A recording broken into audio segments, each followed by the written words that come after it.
Opa, tudo bem? Tá me ouvindo? Agora sim, me ouve? Maravilha, cara, maravilha. Tá ótimo. Bom te ver, cara, beleza? Igualmente, como é que você tá, meu querido? Tudo bem? Tudo tranquilo, estamos de quarentena, né? Pois é, você sair de casa quase ficando louco, mas tudo bem. Verdade. Vou admitir o pessoal na sala aqui, então, para Maravilha, então, vamos iniciar. começar. Valeu, Rafa. Um abraço, cara. Alô, meu irmão.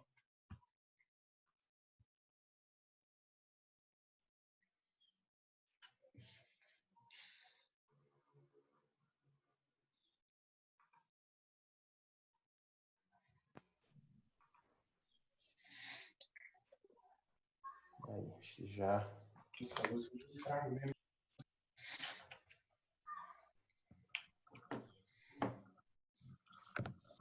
É uma galera. Bastante gente. Há duas turmas, né, cara? Olá. Bom dia, bom Olá, dia. bom Tudo dia. bem? Tá vivo ainda, Rafael? Estamos aqui sobrevivendo.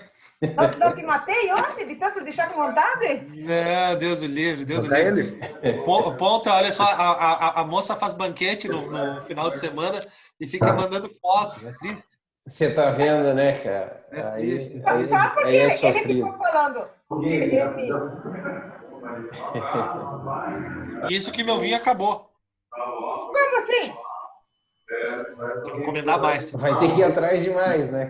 A marca, eu acabou, eu vou perder, por exemplo, Deixa eu dar um aqui. Não, o negócio é que chega domingo de meio-dia, ele me manda mensagem para avisar todo mundo. Eu saindo para fazer almoço, ó, tem que provocar, Justo, que é né? isso? Justo. Ah, mas ó, ficou, Imagina. Rafa, acho que se Conta, quiser iniciar, depois o pessoal vai chegando. Vamos lá. vai Vou chegando, crescendo pode aqui. ser? Pode ser sim, Então tá cara. bom. Então vamos lá. Pessoal, um bom dia para todas e todos vocês. Antes de tudo, quero agradecer muito a gentileza do professor Pontaroli em ter aceito o convite de fazer essa aula em conjunto. O professor Pontaroli é uma pessoa que eu admiro muito, tenho um respeito enorme e uma alegria muito grande de poder compartilhar a docência com ele também. Da mesma forma, cara. Obrigado, meu querido. E como hoje a gente vai compartilhar esse tema comum, que leva em conta, então, a disciplina de legislação penal especial e também a caracterização da matéria de ações constitucionais, que eu leciono para o 10º período, a gente julgou pertinente, então, fazer uma aula conjunta, reunir as duas turmas para trabalhar com esse mecanismo tão importante para o nosso ordenamento jurídico brasileiro. Eu e o professor Pontaroli combinamos a princípio de fazer a seguinte dinâmica. Eu vou fazer uma introdução bastante breve no que diz respeito à composição normativa em sentido constitucional do habeas corpus, e depois o professor Pontaroli, com muito mais propriedade, vai aprofundar algumas questões inerentes não só a uma perspectiva correlata a essa ação constitucional, no sentido de direito penal material, mas também com algumas questões inerentes a uma análise ao direito processual penal também, tá certo? Então, se eventualmente vocês tiverem dúvidas, vão mandando pelo chat ou a gente vai trabalhando pontualmente com os questionamentos que vocês têm. Importante que vocês percebam, meus caros e minhas queridas, que o habeas corpus é uma ação, muito embora tenha uma essência normativamente constitucional, ela tem um caráter atrelado ao direito penal de modo inegável. Isso porque ela se presta a tutelar, a proteger, portanto, a liberdade de locomoção que eventualmente esteja sendo constrangida ou esteja passível de ser constrangida de algum modo por meio da prática de um ato ilegal ou ainda por meio de um ato eivado, então, de um abuso de poder, um vício que é muito comum e que também perpassa diversas disciplinas do nosso ordenamento jurídico.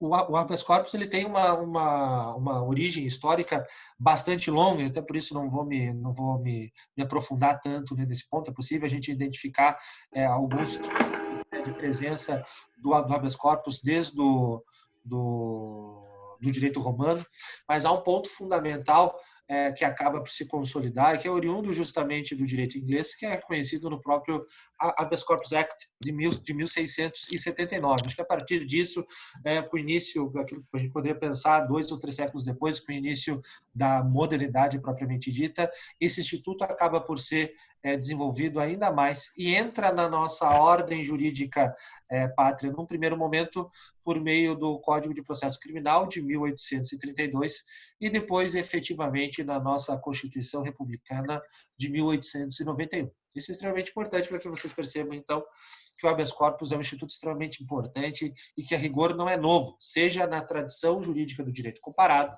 seja na nossa própria tradição jurídica.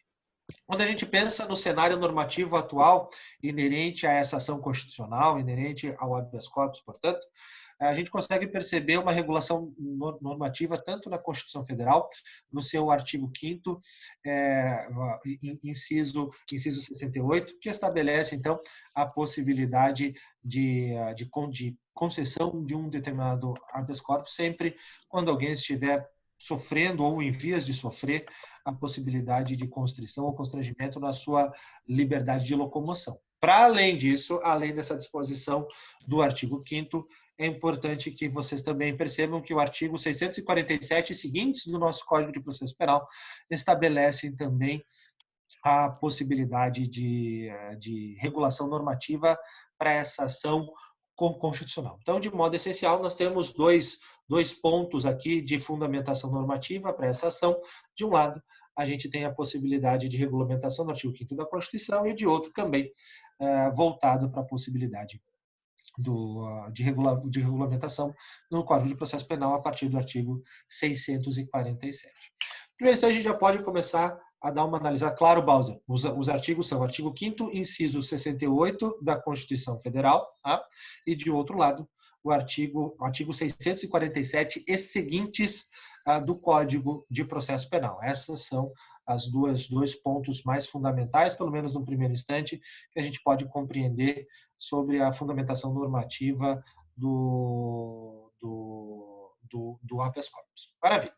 Outro ponto de análise que pode ser importante, pelo menos nessa medida de introdução, é compreender quem está legitimado a fazer uso do habeas corpus para satisfazer o seu direito de locomoção, né? A tutela do seu direito de ir e vir. Então, a gente consegue perceber, isso é extremamente importante, que o habeas corpus ele tem a sua relevância colocada, porque justamente, né, professor Pontaroli, estabelece a tutela de um direito estritamente fundamental, que é a nossa liberdade, né? Então, esse é um dos primeiros, quando a gente pensa, por exemplo, na evolução, nessa teoria que leva em conta a evolução dos direitos humanos ou dos direitos fundamentais, a liberdade é colocada como um direito de primeira geração, embora essa classificação seja passível de questionamentos, mas é um direito extremamente relevante.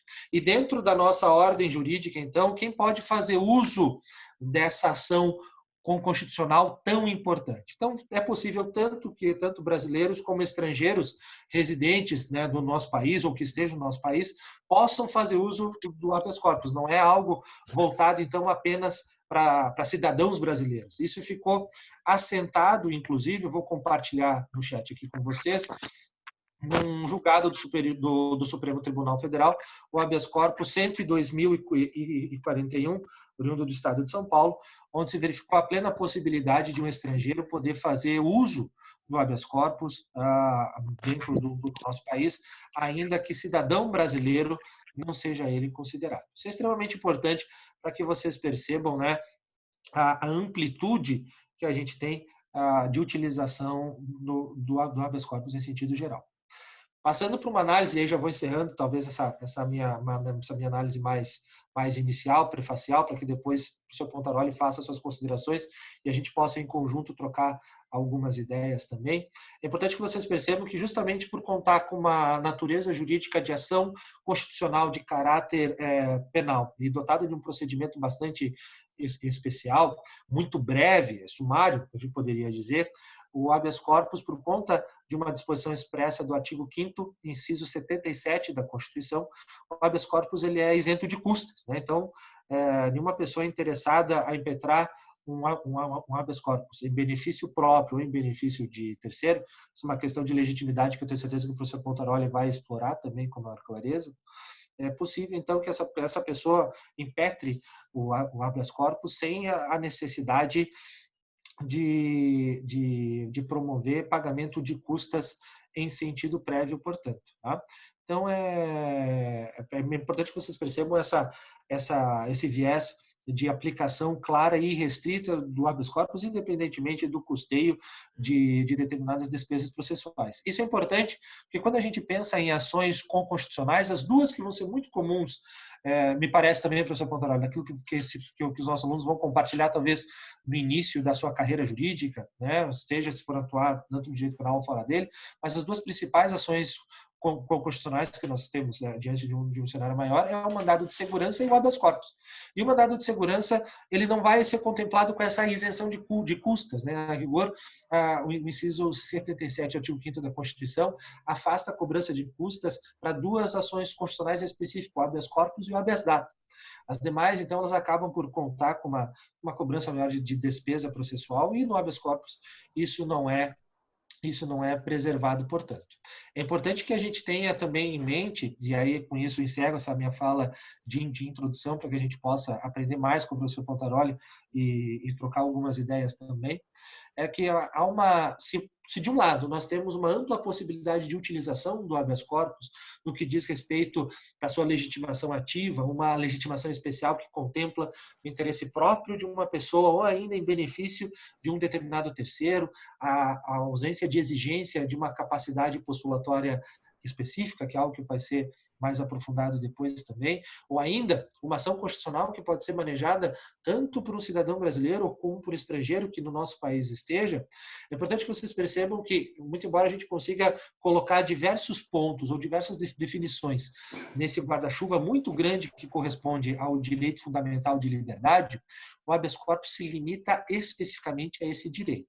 Então, como todas e todos vocês sabem, uma das consequências que a gente pode verificar da prolação de uma sentença penal condenatória, além de uma pena restritiva de liberdade, vamos imaginar, é a aplicação de uma sanção pecuniária, né? Hoje o juiz ele está autorizado por conta não só de uma mudança do Código de Processo Penal, havia em 2011, se não me engano, a pessoa apontaram dessa indicação do mínimo indenizatório, que consta na maioria das sentenças penais. Então, a partir de 2011, o Código de Processo Penal trouxe à tona uma reforma que permitiu que o juiz, ao prolatar a sentença penal condenatória, fixasse também já o mínimo indenizatório para a vítima, sem prejuízo de todos os tipos penais listados no nosso Código Penal, de algum deles conseguirem contar com uma sanção de aplicação de dias multa também, por exemplo. Então, a sentença penal condenatória ela pode atrair a possibilidade de uma sanção pecuniária.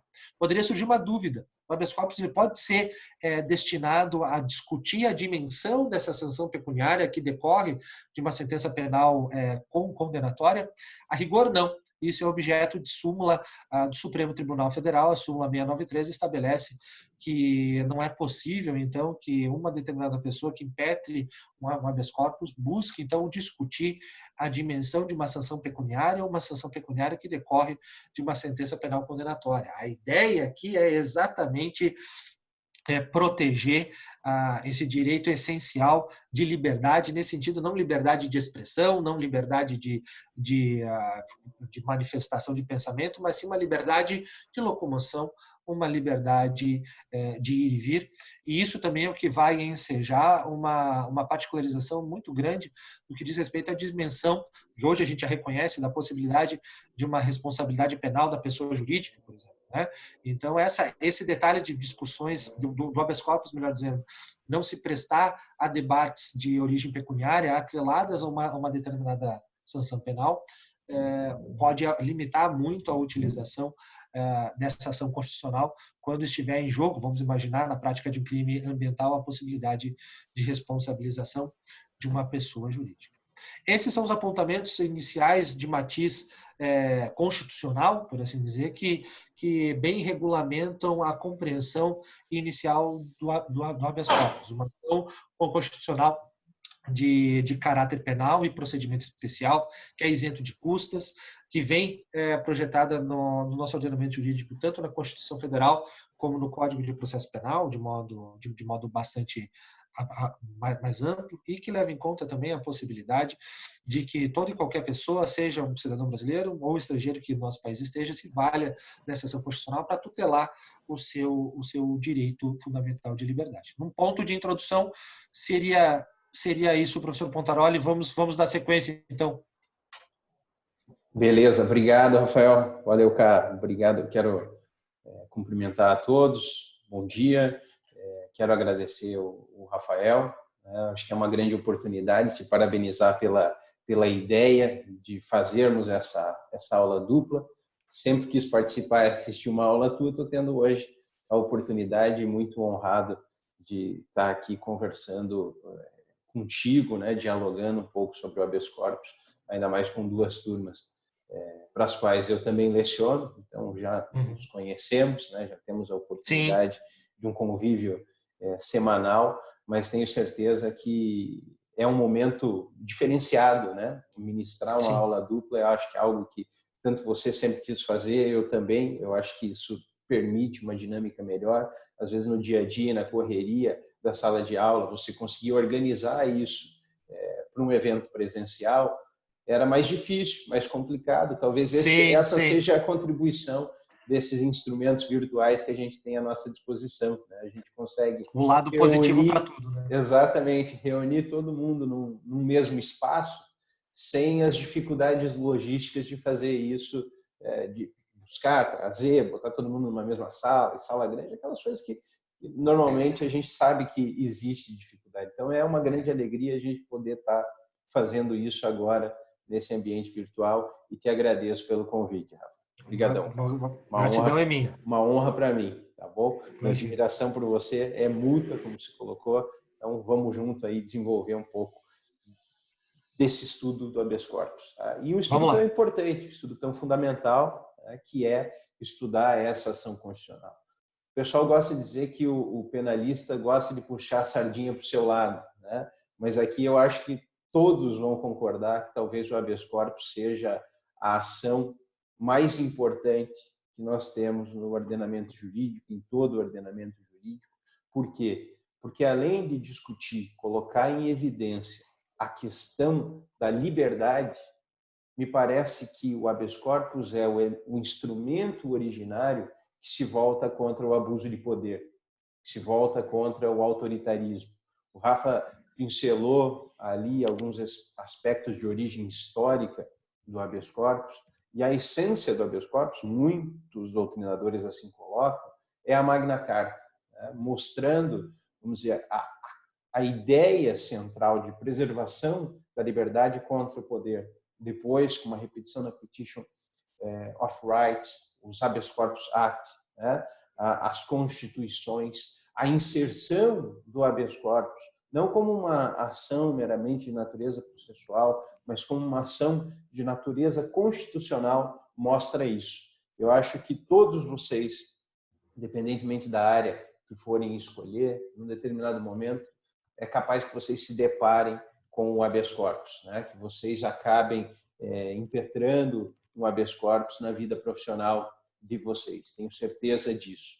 E o que mostra, talvez, ainda mais essa evidência de ser o habeas corpus uma ação importantíssima, uma ação de natureza histórica, presente em quase todos os ordenamentos jurídicos, é a possibilidade de que qualquer pessoa impetre este instrumento, né? Esta ação. Qualquer um pode. Não é uma exclusividade do advogado. Você não precisa ter capacidade postulatória. Pode ser o próprio preso, como antigamente os professores gostavam de romantizar, né?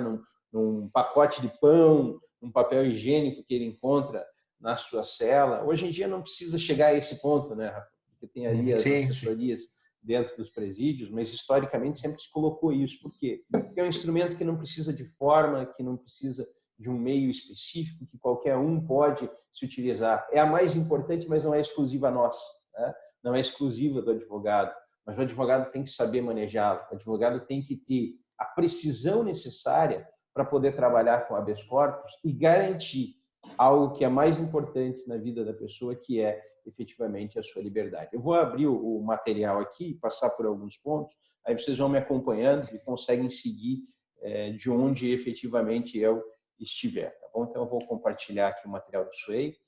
Eu coloquei lá no meu Ava, disponibilizei para o Rafa também, se quiser compartilhar. A minha turma também foi colocado, sim, ponto, agradeço. Maravilha. Se alguém quiser, tiver alguma dúvida, depois eu jogo para vocês também, tá bom? Então, preparei esse materialzinho que é muito sintético, na verdade é só uma base inicial para complementação. Tem ali a construção de antecedentes históricos, tem uns videozinhos que eu não vou passar aqui, depois se vocês quiserem assistir, mas só para relembrar, é só clicar, né? Então você clica ali, o Sway tem essas facilidades, você clica na parte que está em destaque, tem alguns vídeos, alguns artigos, então material realmente de complementação para que vocês possam estudar em casa. Tá? Veja só, eu não vou repassar detalhadamente esses marcos, que são os marcos históricos do habeas corpus, só quero destacar alguns pontos dentro da história do habeas corpus, principalmente da história do habeas corpus no Brasil. Tá? Uma questão que me parece ser essencial é que quando você pensa em habeas corpus, você pode pensar numa curva, tá? Numa curva que está conectada à estruturação democrática de um dado Estado. Por quê? Porque quanto mais democrático é o Estado, maior, mais amplo é esse instrumento que é o instrumento do habeas corpus. E quanto mais tirânico, quanto mais restritivo, quanto mais ditatorial, mais, vamos dizer assim, mitigado, relativizado, colocado em segundo plano, vai estar o habeas corpus.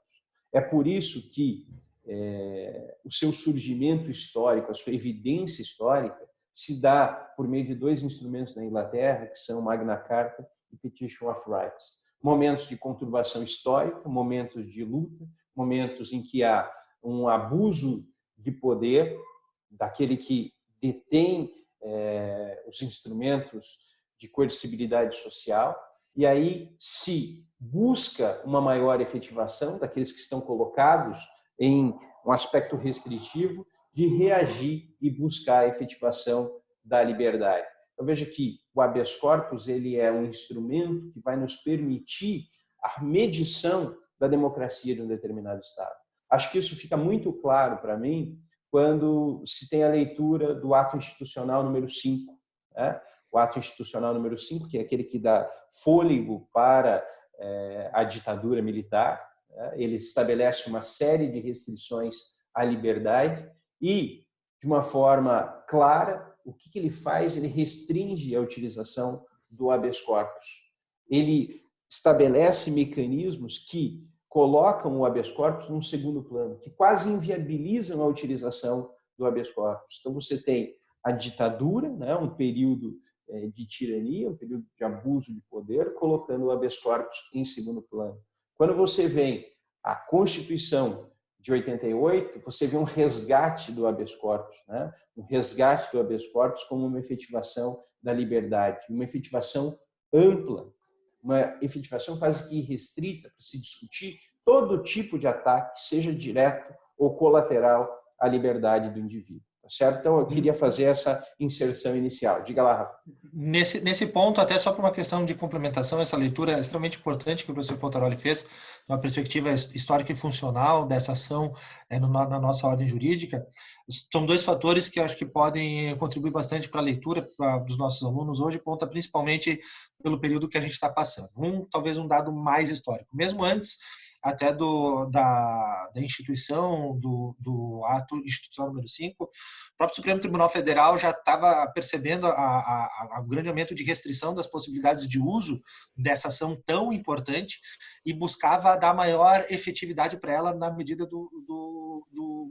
daquilo que fosse possível. Tem um livro escrito pelo um jornalista chamado Felipe Recondo, Tanques e Togas, que ele faz uma análise muito clara de como o Supremo atuou durante o período da ditadura militar e como ele tinha um cuidado muito grande em prolatar as decisões em sede de habeas corpus, sempre buscando conceder a ordem em situações que fossem efetivamente concretas, porque a pior coisa que poderia acontecer naquele momento social, democrático e institucional do país era a Suprema Corte ter decisões invalidadas pelo Poder Executivo. né? Depois, quando o AI-5 entrou em vigor, isso acabou de fato, porque daí normativamente havia uma clausura muito maior para o habeas corpus. Mas o cenário atual, e esse é o segundo apontamento que eu gostaria de fazer, a partir daquilo que o professor Pontaroli bem colocou, é que não à toa, por esse resgate que nós temos na Constituição Federal de uma tutela maior à liberdade, de evitar um retrocesso naquilo que experimentamos num período histórico muito próximo, é que o habeas corpus ele pode ser considerado também como uma cláusula pétrea. A rigor, a gente só pode ter a extinção ou restrição do habeas corpus, né, hoje, se tivermos uma nova ordem constitucional. Dentro da nossa ordem constitucional, não é possível cogitar da modificação dessa ação tão relevante, justamente porque antes, além de ser um Estado de direito, a nossa República é um Estado democrático de direito, né? Se estabelece, então, nessa tutela primordial de direitos fundamentais, e uma prova disso é que o habeas corpus pode ser considerado, inclusive, como uma cláusula pétrea. Professor Pontaroli. Perfeito, perfeito. As complementações essenciais, professor Rafael. E me dá um gancho para aquilo que eu ia falar em seguida, que é uma preocupação que eu tenho, que é uma preocupação pessoal minha, com movimentos que são movimentos talvez não tão claros, vamos colocar assim, mas movimentos no âmbito da jurisdição, que pouco a pouco, isso nos últimos anos, vamos colocar de 2010, talvez 2011 para cá, e de uma maneira muito mais clara, de 2014 para cá, que aqui falando em Operação Lava Jato, né, que são movimentos da jurisprudência, um pouco a pouco, estabelecer mecanismos, que são mecanismos de restrição do habeas corpus, e outros movimentos que são movimentos de proposição legislativa, que de uma forma ou outra também pretendem restringir o habeas corpus. Um que me parece claro, uma proposta que acho que se tornou conhecida de todos vocês, as 10 medidas contra a corrupção. Então, acho que todos aí já chegaram, em determinado momento, a ouvir falar das 10 medidas contra a corrupção. E as 10 medidas contra a corrupção, uma das modificações propostas era diminuir a hipótese de utilização do habeas corpus como colateral ataque, como instrumento de ataque às ilegalidades do processo, às nulidades, inclusive nulidades absolutas no processo, por meio do habeas corpus. A proposição das 10 medidas basicamente finca sua ideia no seguinte: olha, se eu tenho esse instrumento é para a liberdade, eu tenho que atacar, sobretudo, hipóteses que são hipóteses de restrição direta à liberdade. E, portanto, teria que se restringir a utilização do habeas corpus para trancamento de ação penal, para trancamento de inquérito, para apontamento de ilegalidades, para apontamento de nulidades. Veja, isso é muito sério. Por que isso é muito sério? Porque quando nós falamos em liberdade, nós não estamos falando só da afronta direta à liberdade. Nós estamos falando de qualquer tipo de violência, que pode ser uma violência reflexa do Estado à liberdade do indivíduo. Um processo nulo, um processo baseado em prova ilícita. Imaginem vocês uma hipótese em que uma interceptação telefônica se deu de forma clandestina e essa interceptação telefônica clandestina vai para os autos e isso é utilizado, nós estamos com um ataque à liberdade não só daquele indivíduo, mas um ataque às estruturas, às bases do Estado Democrático de Direito. Ora, você precisa sim do habeas corpus como um elemento corretivo. Se você tem uma ação penal, essa ação penal ela é absolutamente despida de justa causa, ela não tem fundamento mínimo para que possa prosseguir, nada mais razoável que você tenha um instrumento do habeas corpus para estancá-la de imediato, para que ela não possa prosseguir, podendo resultar numa injustiça gravíssima e num ataque, ao final, à liberdade do indivíduo. Esses movimentos, portanto, de alteração da lei para restringir o uso do habeas corpus me mostra uma tendência que é uma tendência à diminuição das liberdades. E a diminuição das liberdades me revela potencialmente uma diminuição da democracia em si. Outra preocupação, que é aquela oriunda da atuação da jurisdição, isso a gente tem visto muito no âmbito do Superior Tribunal de Justiça e do Supremo Tribunal Federal, é por vias indiretas, vamos dizer assim, de atuação do Poder Judiciário, você também restringiu o habeas corpus. Antigamente, você tinha o habeas corpus como um instrumento mais amplo e restrito para o ataque às violências contra a liberdade do indivíduo, entre as quais a possibilidade de você se utilizar do habeas corpus perante o Superior Tribunal de Justiça, vamos colocar aqui como exemplo, para atacar uma denegação de habeas corpus dentro do âmbito de um tribunal de justiça, ok? Você poderia se utilizar do habeas corpus contra a decisão de denegação do outro habeas corpus numa instância inferior. Hoje já não se pode. Por quê? Porque firmou o entendimento do Superior Tribunal de Justiça e o Supremo Tribunal Federal que quando é cabível um recurso, nesse caso é cabível o RHC, recurso em habeas corpus, você não pode se utilizar do habeas corpus como substitutivo. Aí vocês vão pensar o seguinte, e até estabelecendo uma pontuação crítica àquilo que eu estou dizendo. Ora, mas se você tem um recurso cabível, por que você queria se utilizar de outro habeas corpus? Porque o habeas corpus é ação constitucional. Porque o habeas corpus é célere. Porque o habeas corpus ele tem que ser julgado dentro de um tempo que muitas vezes o recurso não tem. Porque o habeas corpus poderia ser julgado em uma semana liminar, em 2 meses, o mérito no Superior Tribunal de Justiça, enquanto que um recurso em habeas corpus, por vezes, demora 1 ano, 2 anos. Uma liminar chegando a demorar 2 ou 3 meses. Então, o que os advogados faziam? Se utilizavam de outro habeas corpus por causa da emergência do ataque à liberdade. Só que os tribunais estabeleceram mecanismos que são mecanismos de restrição. Também, no uso do colateral ataque, se percebe isso. Né? É raríssimo, raríssimo, você conseguir trancar uma ação penal sem justa causa.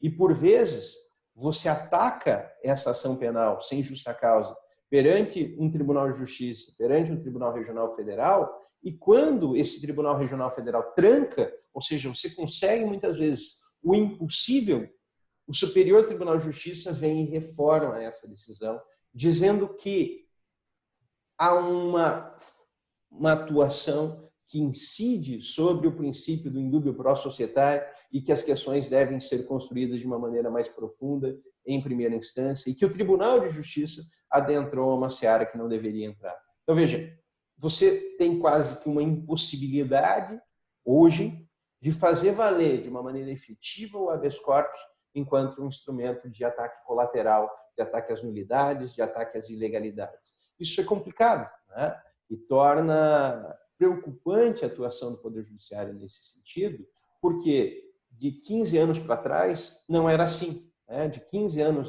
para trás e pós-Constituição, havia uma preocupação muito clara com o habeas corpus, de efetivá-lo, de estabelecê-lo de uma maneira ampla. Não sei se o Rafa tem essa mesma percepção, ou talvez essa seja uma percepção de penalista. Né? Não, de fato, esse é um ponto que eu até havia separado e ia mencionar mais para frente, mas pegando o gancho do que você já trabalhou, Ponta, é importante que os nossos alunos percebam, num primeiro momento, um importante fator.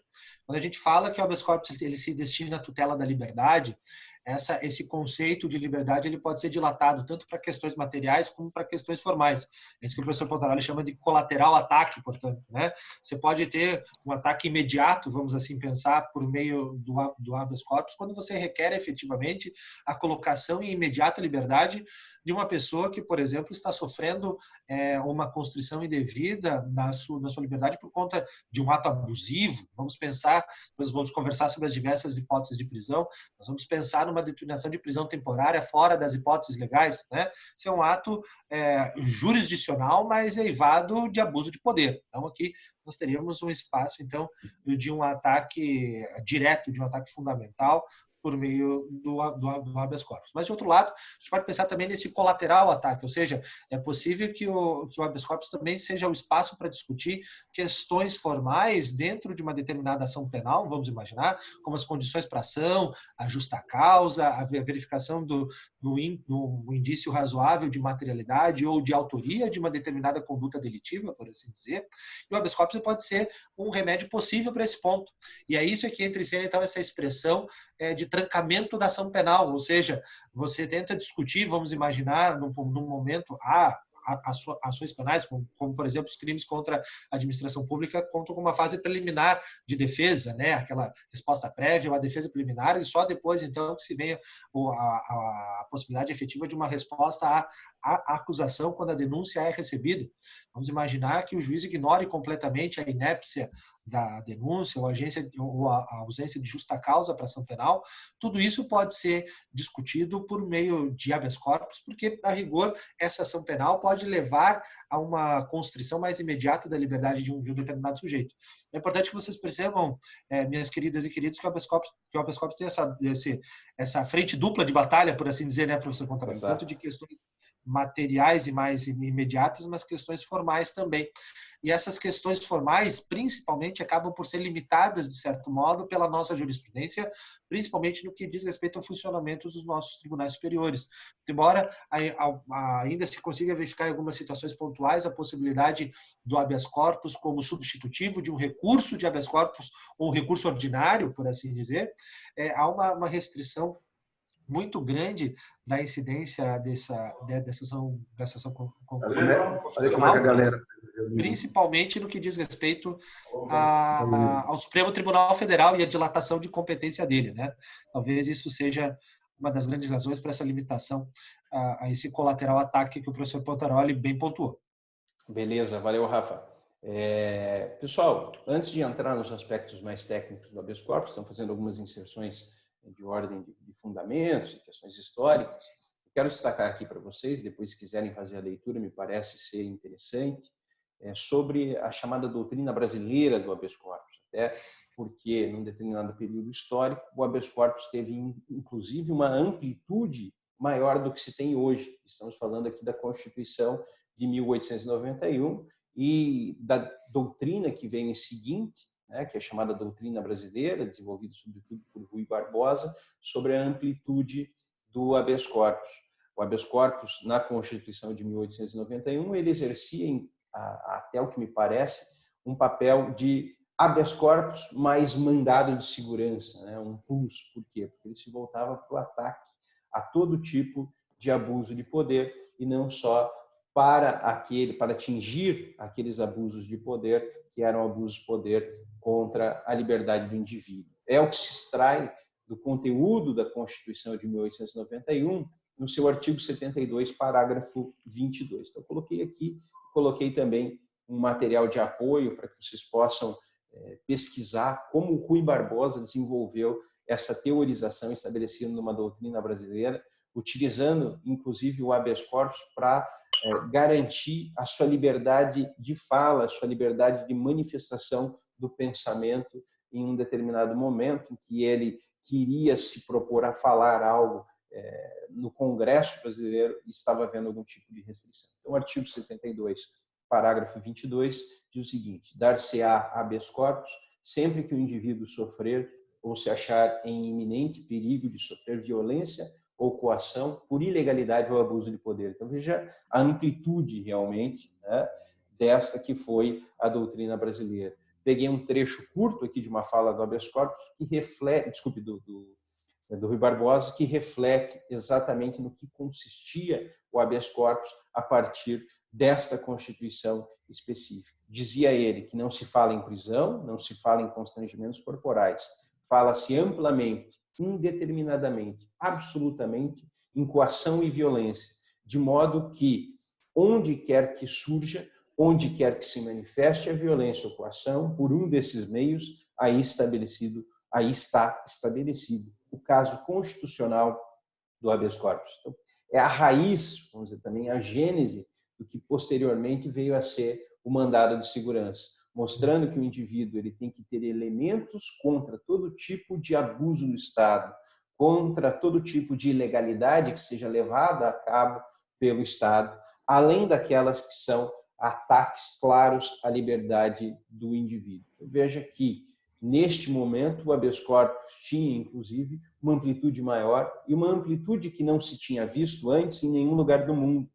Neste momento, o Brasil passa a ter um protagonismo na forma como vai cunhar, como vai estabelecer o habeas corpus de uma maneira extremamente ampla. Na Constituição de 88, o professor Rafael já fez a referência aqui, inclusive, nós temos como essência o ataque, a coação ilegal à liberdade. A redação do dispositivo constitucional diz que conceder-se-á habeas corpus sempre que alguém sofrer ou se achar ameaçado de sofrer violência ou coação em sua liberdade de locomoção. Fala efetivamente aqui na liberdade de locomoção, por ilegalidade ou por abuso de poder. Ponto importante, veja, eu posso ter isso já da leitura constitucional, podemos estabelecer essa diferenciação. Um ataque já direto à liberdade do indivíduo ou a potencialidade ou a ameaça de ataque à liberdade do indivíduo. O sujeito está preso e foi preso ilegalmente. Eu vou me utilizar do habeas corpus. O sujeito, por notícias que surgem, por movimentações que passam a ser verificadas, a qualquer momento ele pode ser preso. Ele se acha, então, ameaçado de sofrer uma violência ou uma coação à sua liberdade.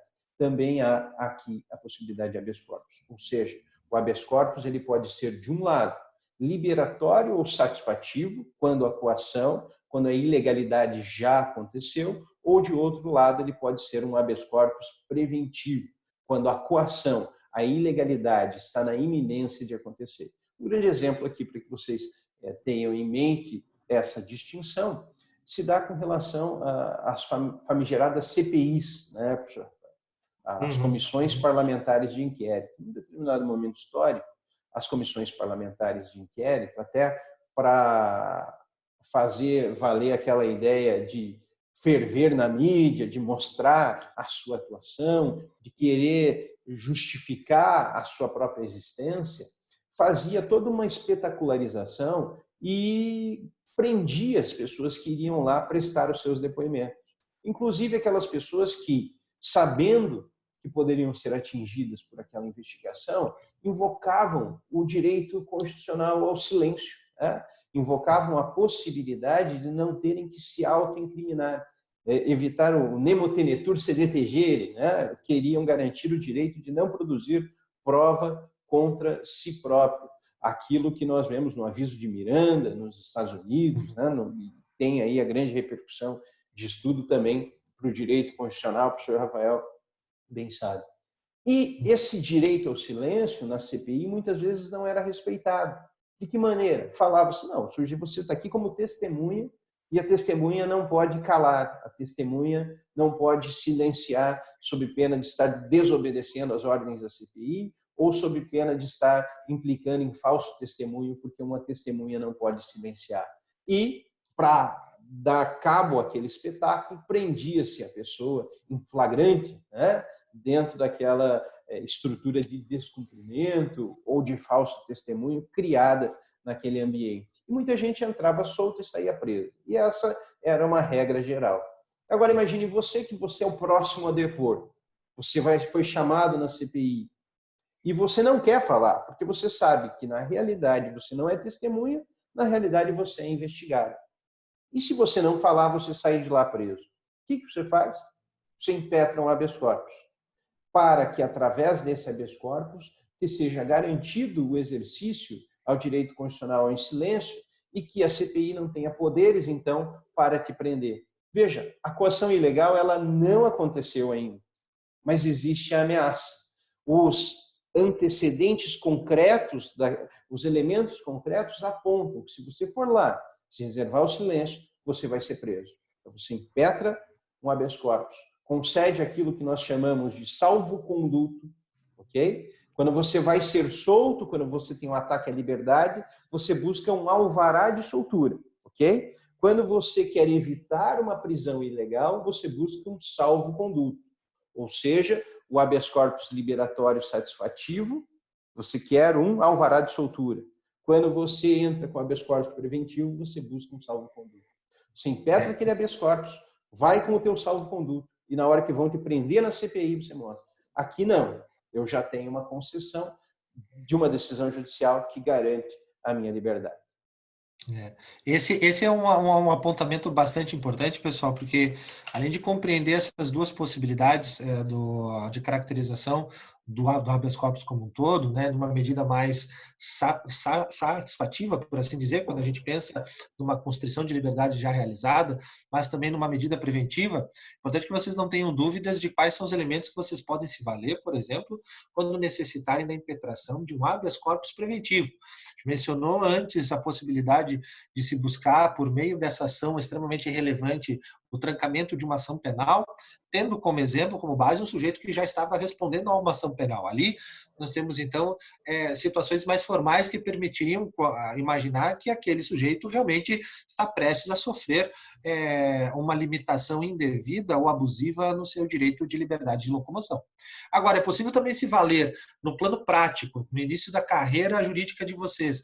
Eu posso me valer, se eu quero impetrar um habeas corpus, eu posso me valer de questões que estão na mídia, muito embora ainda não haja uma ação penal formalmente estabelecida, uma relação jurídica processual formalmente estabelecida, com oferta de uma determinada denúncia, a citação dos réus. É possível sim, esse exemplo extremamente pertinente que o professor Pontaralli trouxe, é muito bacana, porque primeiro que expõe para a gente que nem sempre, né, professor Pontarolli, o poder legislativo faz bem cumprir a sua função de fiscalizar o poder executivo, né? E uma comissão parlamentar de inquérito seria um instrumento destinado para isso, uma função, o estabelecimento de uma função que a Constituição dá ao poder legislativo e como isso, por vezes, é utilizado para fazer esses espetáculos de mídia, enfim, é uma situação bem mais pesada, mas é possível também, então, que se impetre um habeas corpus em sentido preventivo, se valendo de questões que estão sendo publicadas na mídia, por exemplo, desde que se haja uma concretude de que aquele sujeito, pela situação em que ele se encontra, ele irá sofrer ou estará em vias de sofrer de maneira muito óbvia a mesma limitação à liberdade de locomoção que outras pessoas em situação similar já se sujeitaram. Não é necessário, então, pensar no habeas corpus preventivo apenas e somente quando nós estamos diante, por exemplo, de uma ação penal formalmente constituída. Mas é possível também a gente pensar no habeas corpus preventivo se valendo desses elementos que estão fora de uma ação penal, que estão fora de uma relação processual formalmente constituída. Perfeito, perfeito. E isso pode acontecer, o habeas corpus preventivo, talvez seja um pouco mais raro, porque nessa necessidade de você demonstrar que existe um risco da prisão, no âmbito do Poder Judiciário isso nem sempre é fácil, né? Você não consegue, muitas vezes, antever o movimento do Poder Judiciário de uma forma clara para que você consiga uma tutela preventiva. Mas vários casos recentes, eles podem ser citados como exemplo aqui no Paraná. Tá? Nós tivemos aquele momento histórico em que discutia-se a possibilidade da prisão após a segunda instância como execução provisória. Então, tivemos durante um longo período a possibilidade de execução provisória da pena após decisão proferida em segunda instância. Fato de que, encerrada a segunda instância, prendia-se para a execução provisória. Ocorre que muitos juízes, principalmente aqui no Paraná e em Curitiba, um dos juízes do Tribunal do Júri assim fazia, após a decisão de primeira instância do Tribunal do Júri, quando encerrava o julgamento realizado pelo Tribunal do Júri, o juiz determinava a execução provisória da pena. Ora, não era nem esse o entendimento do Supremo Tribunal Federal, né? Nem do STJ, nem do Tribunal de Justiça aqui do Paraná. Não havia uma previsão para você executar provisoriamente a pena após a decisão de primeira instância. E um dos juízes fazia isso em todos os casos aqui, né? Chamando a atenção, contrariando até os precedentes, aquela ideia de uma total incoerência com os precedentes do próprio tribunal ao qual ele está submetido, decretava a prisão na saída do júri, também um espetáculo, né? Mostrando, olha, foi julgado, condenado, daqui sairá preso. O que muitos advogados começaram a fazer, e aqui é aquela reflexão também, que tem que ser uma reflexão de ordem estratégica e como você vai atuar enquanto profissional, começaram a impetrar habeas corpus preventivos. Né? Por quê? Porque em quase todos os casos o juiz prendia, 2 dias depois era solto pelo tribunal, 2 dias depois solto pelo tribunal, porque esse era o entendimento do tribunal. Então alguns advogados começaram a impetrar habeas corpus preventivos, sujeito a ir para o júri com um salvo-conduto.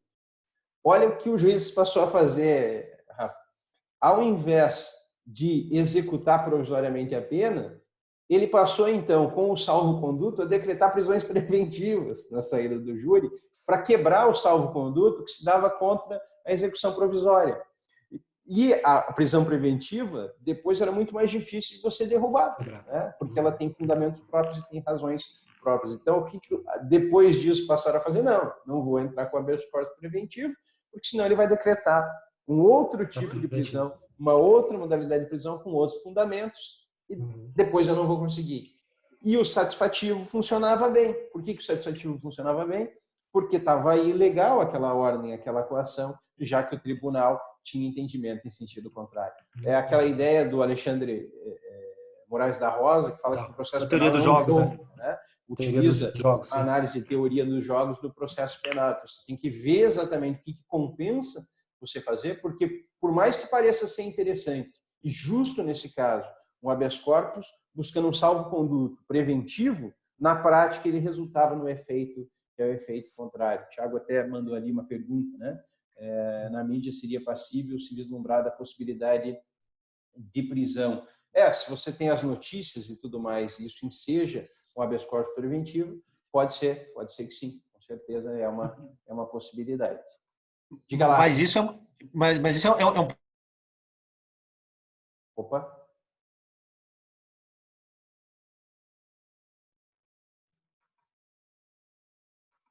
Peraí que falhou aqui. Pessoal, estão me ouvindo? Sim, professor. Só o professor Rafael que cortou. O professor Rafael cortou. O Rafael foi embora. Tá parado ali na tela. Ele só congelou uma imagem e foi dar uma banda. Então, vamos fazer o seguinte. Eu vou continuando até que ele volte, tá? Aí a gente já vai, beleza. Já vai ganhando um tempinho e a gente espera ele entrar de volta aqui. Acho que ele já entra de novo, tá bom? Voltou, Rafa? Voltei, fui excluído, me caçaram a palavra. Assim, se não fosse uma liberdade de locomoção, já impetraria um habeas corpus contra o senhor, professor Pontarol. Vai lá, agora pode falar, cara. Fui constrangido ilegalmente, tô brincando. Claro, vai lá. Mas voltando então no que censura, é absurdo. Mas enfim, voltando ao que eu estava falando para vocês, é importante que vocês tenham sempre em mente essa ideia de estratégia e tentar conhecer sobremaneira o entendimento jurisprudencial que o tribunal imediatamente superior ao juiz que vai prolatar determinada decisão, por exemplo, se manifesta.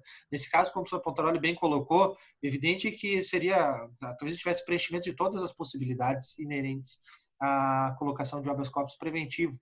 É evidente que ninguém gostaria de passar 1 hora, 24 horas ou 48 horas dentro do cárcere esperando a efetivação de um habeas corpus satisfativo, por assim dizer. Mas nesse caso em específico, que teve uma notoriedade bastante clara, seria talvez a medida mais adequada para evitar um desafio ainda pior, a gente vai conversar mais tarde, sobre a hipótese de prisão preventiva, justamente que o artigo 302 do Código de Processo Penal trabalha com requisitos que são muito abrangentes, né? Aquilo que talvez no campo do direito privado a gente possa falar, inclusive com uma cláusula geral, ou seja, é um tipo muito aberto, um requisito muito aberto para você fazer o preenchimento, e às vezes isso obsta, dificulta inclusive a superação desses requisitos de população de uma prisão preventiva, né? Um desafio muito grande para se superar uma ordem preventiva de prisão, por exemplo.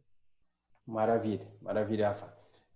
Pessoal, então, da Constituição, da leitura do simples dispositivo constitucional, nós podemos extrair essa distinção entre duas hipóteses centrais de habeas corpus, o habeas corpus liberatório e o habeas corpus preventivo, e também podemos extrair que eu posso me valer do habeas corpus com relação a qualquer ataque à liberdade.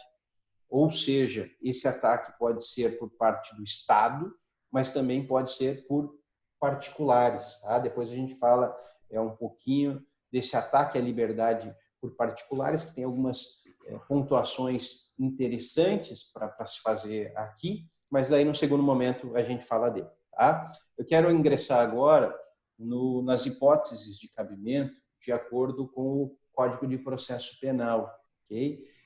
A previsão de cabimento, a delimitação de cabimento, ela se dá pelo artigo 647 e existem algumas enumerações trazidas pelo artigo 648. Olha, uma coisa que é importante, quando você olha para aquelas previsões, aquelas hipóteses inseridas no artigo 648, veja que se trata simplesmente de um rol exemplificativo. Não tem como o Código de Processo Penal ou qualquer legislação infraconstitucional querer delimitar de forma absoluta o que é uma violência, o que é uma coação, um constrangimento à liberdade de alguém. Essa coação à liberdade de alguém pode se dar de N maneiras que o legislador eventualmente não pensou e que não elencaria, portanto, previamente no artigo 648.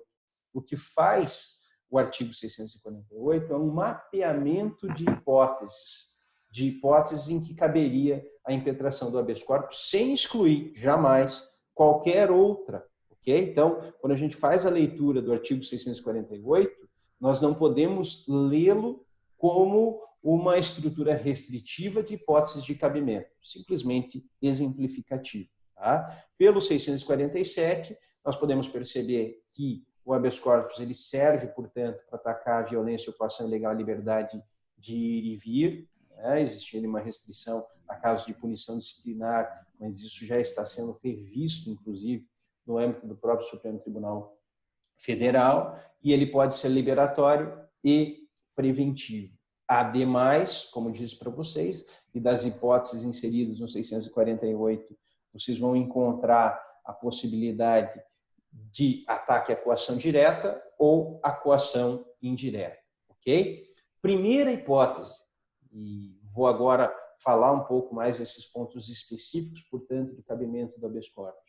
Quando um ato decisório atinge direta ou indiretamente a liberdade de alguém e, para este ato, falta a justa causa. Aqui vamos começar pelas hipóteses que são as hipóteses de prisão. Tá? Nós temos, basicamente, 3 tipos de prisão que são utilizadas no curso de um processo penal. Okay? A prisão em flagrante, a prisão temporária e a prisão preventiva. Eu estou falando aqui de processo penal. A prisão em flagrante é aquela prisão que vocês bem sabem, que está umbilicalmente ligada com o momento de realização do crime. É o sujeito que está na cena do crime praticando aquele crime, ou que acabou de praticar e está com os instrumentos do crime na mão, ou do sujeito que praticou o crime, está se evadindo, está fugindo e é perseguido, e sendo perseguido depois acaba sendo pego, ou que foge da cena do crime e é encontrado um pouco depois, com os instrumentos, com os elementos que o ligam à cena do crime. Então, estou falando aqui de uma forma muito sintética a respeito da prisão em flagrante. Contra a prisão em flagrante, você pode se valer do habeas corpus? Veja, você até pode, tá? Mas estrategicamente você tem que verificar se é ou se não é interessante. Por quê? Porque nós temos no nosso sistema processual, hoje, sobretudo, uma certa imediatidade em transformar a prisão em flagrante em outra coisa. Alguns doutrinadores chamam a prisão em flagrante de uma pré-cautelar. Por quê? Porque ela não se realiza em si própria, ela tem que ser substituída por algo. Ela vai ser substituída ou por uma prisão preventiva, ou por uma cautelar diversa da prisão, aquelas que estão elencadas no artigo 319 do Código de Processo Penal, ou por uma liberdade provisória com ou sem fiança, ok? Ela será substituída. E ela será substituída de uma forma que é para ser célere, né? Nós temos hoje a audiência de custódia. Então, o sujeito, de forma imediata, em até 24 horas, ele tem que ser submetido à realização dessa audiência de custódia. Tem lá as inserções específicas da Lei 13.964 de 2019, que eu já sugiro para vocês que leiam, que é o pacote anticrime. E lá tem também a corroboração existencial da audiência de custódia. Okay? E nessa audiência de custódia, essa pré-cautelar, que é a prisão em flagrante, será substituída por outra coisa. Ou seja, até você conseguir uma decisão em sede de habeas corpus, você já vai ter uma outra decisão. Okay? Você já vai ter a substituição dessa prisão em flagrante ou por uma liberdade provisória, ou por uma cautelar diversa, ou por uma prisão preventiva. E vai perder o objeto do teu habeas corpus. Você não vai conseguir sequer chegar ao seu julgamento. Salvo, em hipótese, e isso você tinha muito há 10, 15 anos atrás, quando a coisa demorava, quando os processos não eram eletrônicos, quando tudo caminhava vagarosamente, vamos colocar assim, e que por vezes o sujeito ficava preso em flagrante por 10 dias sem que a sua prisão em flagrante fosse convertida. Aí sim, né? Se não há conversão, se há o absurdo temporal em manutenção da prisão em flagrante, você se utiliza do habeas corpus, tá bom? Então, só essa exemplificação a respeito da prisão em flagrante, porque estrategicamente não se mostra muito interessante que você a ataque por meio do habeas corpus. Agora, as outras duas modalidades de prisão, sim. Vou começar pela prisão preventiva. Tá? O que é a prisão preventiva? A prisão preventiva é a cautelar por essência. É uma medida que é para ser excepcional. É para manter o acusado preso, ou investigado também, né, quando está em fase de inquérito policial ainda, durante a persecução penal. Por quê? Porque ele representa um risco, que é um risco de ordem processual, ou um risco a ser evitado durante o processo. O sujeito pode ser um risco à ordem pública. Existem elementos de que ele pode voltar a delinquir durante o processo. Ele é o Hannibal Lecter, né? O cara que, se não colocar uma mordaça nele, ele vai sair comendo as pessoas, no sentido literal, efetivamente. Né? Ele vai agir com violência, ele vai agir de forma agressiva. Eu preciso desta cautelar para evitar a sua recidiva durante o processo. Ou o sujeito é um risco para a instrução criminal. Ele está, durante o processo, picotando provas, fazendo fogueira com os documentos que revelam a sua atividade criminosa, está ameaçando testemunhas. O Rafa é a única testemunha do processo. Eu chego para ele, aí, cara, você não viu nada, né? Sabe como é? As coisas são assim, espero que você não tenha visto. Eu o ameaço, eu o intimido, eu sou um risco para a instrução. Porque a instrução pode ir num outro caminho, caso eu continue solto. Ou eu sou um risco para a aplicação da lei penal. Eu estou me estruturando, fazendo os meus movimentos para fugir. Estou tirando aí uma dupla cidadania, um passaporte paraguaio. Não estou falando aqui do nosso amigo lá, Ronaldinho, né? Mas pode ser aqui citado como exemplo. Estou providenciando uma casa no exterior. Estou fazendo um movimento que indica que eu vou fugir, ok? Que eu vou me furtar a aplicação da lei penal. Cabe a prisão preventiva. Garantia da ordem econômica, né? Mas o que eu estou querendo dizer? Para que você tenha uma prisão preventiva, seja pela conversão do flagrante em preventivo, seja pela decretação independente desta preventiva, você tem que ter a cautelaridade, ok? Porque é uma medida excepcional. E você também tem que ter indícios de que a prática criminosa efetivamente existiu. Você tem que ter, de um lado, portanto, o que é chamado de fumus comissi delicti, e, de outro lado, um periculum libertatis, ok? Você tem que ter um indício da prática criminosa e você tem que ter razões para a cautelaridade. O que nós bem percebemos em muitas das prisões preventivas, Rafa, é o seguinte, que as decisões elas são absurdamente genéricas, sem o apontamento de elementos que sejam elementos concretos. Ou seja, isso muito nas audiências de custódia, tá? Você coloca na decisão, olha, esse sujeito, ele, pela prática criminosa em si, é um risco para a aplicação da lei penal, para a instrução criminal e contra a garantia da ordem pública. Como se o sujeito fosse, sei lá, um MacGyver, né? Ele sai exatamente destruindo tudo, ameaçando testemunhas, fazendo passaporte falso e praticando outros crimes ao mesmo tempo. Mas você não percebe naquela decisão quais são os elementos concretos. Qual a razão efetiva daquela cautelaridade? O que me leva a crer, enquanto magistrado, que aquele sujeito, naquele caso concreto, efetivamente é um risco? E daí, uma modificação trazida pela Lei 13.964 me parece ser absolutamente pertinente. Por quê? A 13.964 ela frisa a necessidade de se fundamentar, depois vocês podem pegar lá o artigo 315 dessa lei, frisa a necessidade de que o decreto preventivo esteja fundamentado num perigo, que seja um perigo concreto, ok? E que seja atual ou contemporâneo.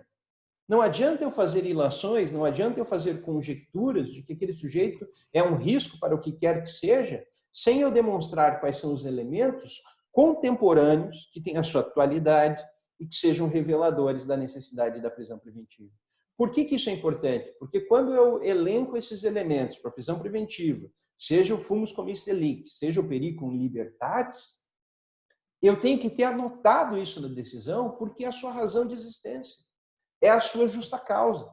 Se eu não tenho a demonstração efetiva de qualquer desses elementos, eu não tenho fundamentação idônea, eu não tenho justa causa para manter o decreto. Veja como isso portanto, essencial.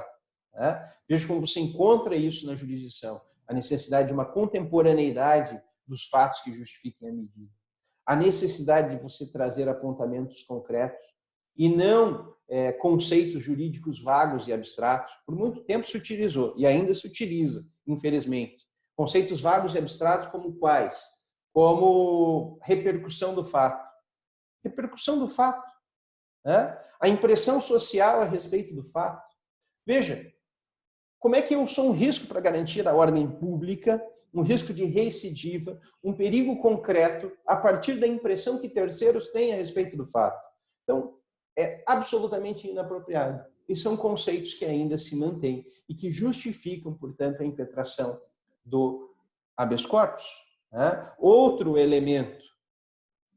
Veja, ainda que eu tenha essas razões, pessoal, ainda que eu tenha uma cautelaridade, a prisão preventiva é a última ratio, é o último instrumento. Portanto, antes de aplicar a prisão preventiva, eu tenho que ver se outras cautelares são suficientes. Quais cautelares que seriam suficientes? Aquelas do 319. Então, eu visualizo a existência das razões para o decreto, mas antes de prender preventivamente, eu posso me utilizar de outras cautelares. Se eu não estabeleço uma fundamentação nesse sentido, a minha medida ela é ilegal, ela não tem justa causa, porque eu não analisei um elemento que é um elemento essencial, que é de substitutividade da prisão cautelar por outras medidas cautelares. Então, veja, você como advogado que vai atuar no processo, você tem que olhar essencialmente para tudo isso. Você tem que ver se tem razão concreta. Você tem que ver se tem justa causa, se tem fundamento para aquele decreto prisional. E a 13.964 traz também, no seu artigo 316, a necessidade de fundamentação mais ampla no âmbito do processo penal. Não só para preventiva, tá? Mas para todo tipo de decisão. O que você tinha antes, lá no artigo 489 do Código de Processo Civil, aquelas exigências de uma fundamentação mais precisa e a indicação daquilo que não é fundamentação decisória, foi inserido no processo penal. Aqui, abrindo um parênteses, me parece ser interessante, a Lei 13.964, muito embora seja um pacote anticrime, em quase toda a sua estrutura, ela estabelece uma restrição ao garantismo penal. Em outras partes, em algumas partes específicas, isso a gente percebe na fundamentação decisória, no juiz das garantias, nas restrições à prisão preventiva, na necessidade de se revisar a prisão preventiva a cada 90 dias, ela é de forma incoerente dentro da mesma estrutura normativa um elemento de inserção de garantias processuais. Então, por um lado, ela é garantista, por outro lado, ela é punitivista. Mas nessa parte... Pode falar. Não, só frisar bem para os nossos alunos, Ponta, que essa questão ela é extremamente importante, porque revela como o habeas corpus, para ele ser melhor utilizado, ele depende de uma questão mais estratégica, por exemplo. No semestre passado, eu estava dando essa mesma aula e um aluno questionou, professor, mas se eu estiver defendendo um sujeito que praticou um crime que talvez tenha uma repulsa social maior, como tráfico de drogas, ou vamos pensar um outro delito de ordem, uma violência de ordem sexual, por exemplo. Né? Uhum. É importante que se atentem para essas questões, porque se você for trabalhar só com a repercussão de um determinado fato, isso vai girar contra você e o seu cliente, por exemplo. Né? Então, esses critérios de proporcionalidade, de preenchimento correto e preciso, de contemporaneidade, por exemplo, para a tomada de decisão da ordem preventiva de prisão. A gente vimos no ano passado e no ano retrasado diversas situações assim, a prisão do ex-presidente Michel Temer, por exemplo, por fatos que não poderiam ser classificados como contemporâneos. Do governador Beto Richa também, uma situação talvez talvez um pouco parecida. Nessas situações mais difíceis, pessoal, de onde há uma repulsa, uma repercussão maior em sentido social da prática de determinado delito, é que ainda mais todos esses pressupostos de estratégia são pressupostos de validade de uma decisão cautelar de prisão preventiva, tem que ser verificados de fato, porque você convida o juiz a fazer uma análise deslocada daquilo que está sendo discutido no plano dos fatos, por assim dizer, ao menos que diz respeito à repercussão de determinado fato criminoso, mas analisar a validade em si, a rigidez em si daquele decreto de prisão. Independentemente do crime que se discuta, a ordem de prisão preventiva, como bem colocou o professor Pontaroli, ela tem essa característica de excepcionalidade. E essa excepcionalidade, ela se justifica quando há o preenchimento exato de todos esses requisitos, de tentar buscar uma adoção de outra medida cautelar diversa de uma prisão preventiva para aquele caso, ou ainda se há mesmo um risco concreto para instrução criminal, para aplicação da lei penal, ou ainda a garantia da ordem econômica ou da ordem pública. Maravilha, maravilha. Valeu pelo complemento. Pessoal, então veja só, cada decisão judicial ela tem que ser fundamentada.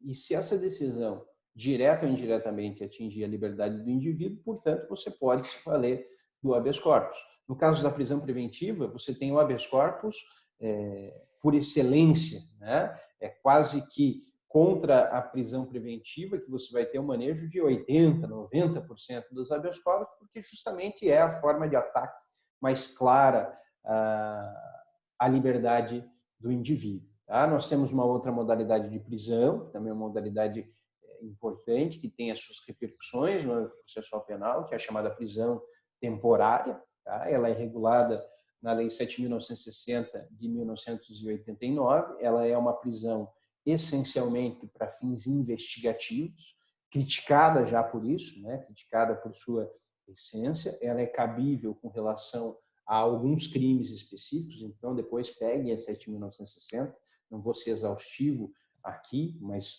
lá vocês vão encontrar no inciso 3º do artigo 1º toda a narrativa das hipóteses de cabimento para cada um dos crimes. Esse rol é, portanto, um rol taxativo e para duas finalidades: quando se tornar necessário a investigação ou quando você tiver algum tipo de dificuldade para a identificação do sujeito ou para a sua localização.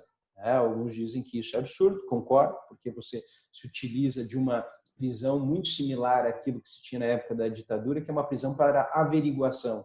Você não tem cautelaridade, né? Você não tem um risco qualquer para o processo, mas você, para conseguir dar efetividade à sua investigação, se utiliza de um instrumento prisional. Claro que, por ser ainda mais excepcional, ela tem um prazo certo de duração, tá? Ressalvadas as hipóteses de crime de drogas e de crimes hediondos, né? A regra geral é que a prisão temporária ela tem a duração de 5 dias mais 5 dias. Tá? Então, para os crimes gerais, tirando os hediondos e tirando os crimes de droga. Tá? O que se quer dizer com isso? Quer-se dizer que essa prisão ela vai ter a duração ali para sua finalidade investigativa. Seja para a realização do interrogatório, seja para se efetivar uma medida de busca e apreensão, mas ela não tem grande durabilidade. Falo isso justamente porque, neste ponto, nós temos que ter aquele raciocínio, que é aquele raciocínio estratégico. Vale a pena manejar, impetrar um habeas corpus para atacar a prisão temporária? Veja, 5 dias é a sua duração. Tá? Você pode impetrar o habeas corpus? Pode.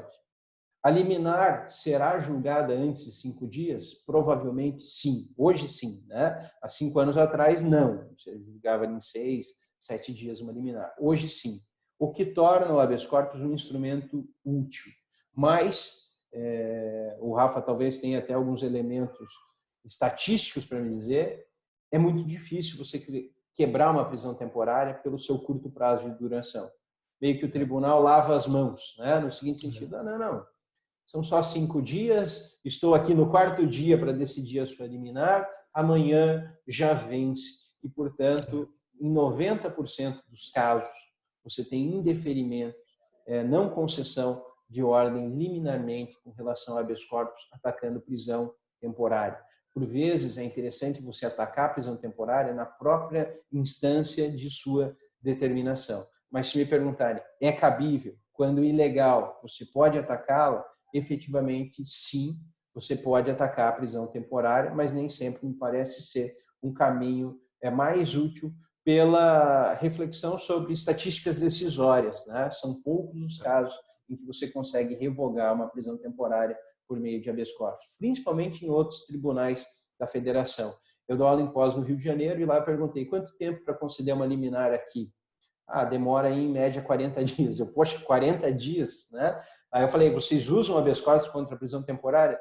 Professor, não tem como, né? Nunca você tem uma liminar concedida antes de esgotado o prazo da temporária. Então tem que ver bem se vale a pena ou se não vale a pena.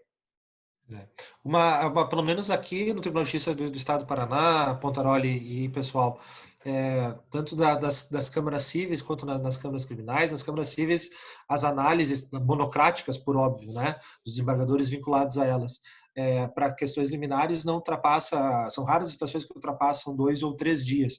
Nas câmaras criminais isso ainda é muito mais célere na maioria dos casos, é uma questão de 24 horas mesmo, por isso que talvez para prisão temporária não seja o caso.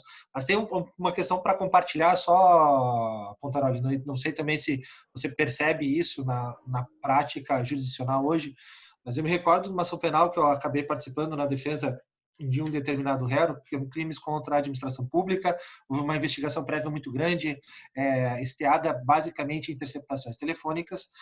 A operação policial ela foi deflagrada em determinado dia, se fizeram cumprimento de ordem de busca e apreensão e prisão temporária dos investigados, não havia ainda sido ofertada a denúncia. E o que houve foi o seguinte, o juiz acabou, a pedido do Ministério Público, decretando a prisão temporária.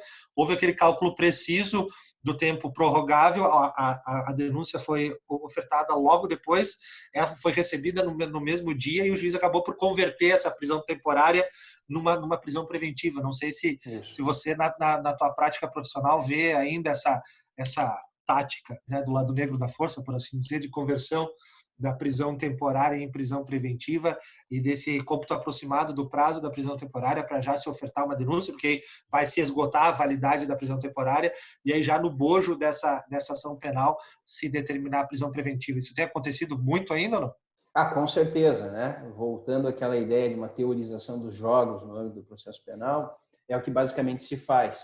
Decreta-se a prisão temporária, até para você efetivar a busca e apreensão.